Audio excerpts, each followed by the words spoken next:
Série 4 de chimie. Es-tu prêt pour ton entrée en terminale SP physique chimie? 3 questions de chimie. Faire le tableau d'avancement de la réaction suivante dans le cas d'une réaction totale. On a 10 mol de MnO4-, 8 mol de Fe2+, 15 mol de H+. Et je te donne la réaction chimique. MnO4- plus 5 Fe2+, plus 8 H+, donne 5 Fe3+, plus Mn2+, plus 4 H2O.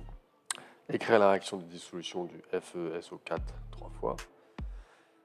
Déterminer si le CO2 est une molécule polaire ou apolaire. Et je te donne le carbone. Le Ki du carbone est égal à 2,55.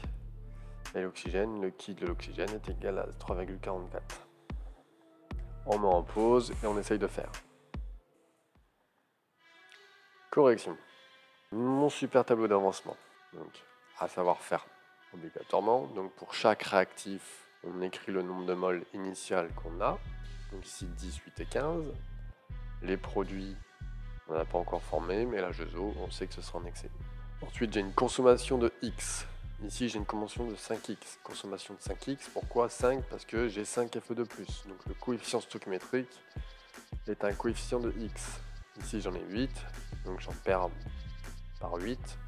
Et ici, par contre, j'en fabrique de 5 en 5. Donc 5X, et ici, X et là, XC. Ok. Et la dernière ligne, à l'état final, ce sera la même ligne que l'état intermédiaire, sauf qu'on va écrire, à la place des X, on va écrire X max.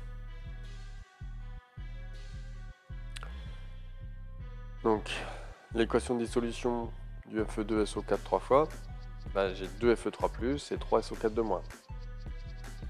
Mon 2 ici se répercute ici, et mon 3 multipliera moins SO4 de moins.